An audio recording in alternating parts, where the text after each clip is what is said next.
In today's video, I'm going to teach you how to create a bar chart in PowerPoint. This setup takes just a few moments to complete. To start, open your PowerPoint presentation where you want to add the bar chart. Once you're in the right slide, look for the Insert tab at the top of the window. Clicking on this tab will reveal a variety of options for adding different elements to your slide. Next, you'll want to select Chart from the options available. This will open a new window displaying different types of charts you can choose from.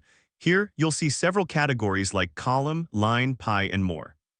From here, select Bar from the list of chart types. This will give you a preview of various bar chart styles. Choose the style that best fits your presentation needs. Once you've made your choice, click OK to insert the chart into your slide.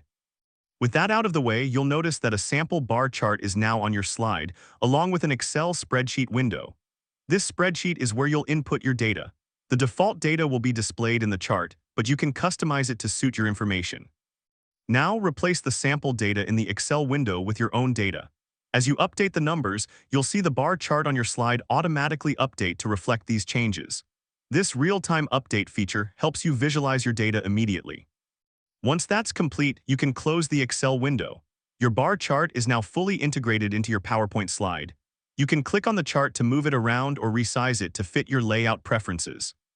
Finally, customize the appearance of your chart by using the chart tools that appear when you click on the chart.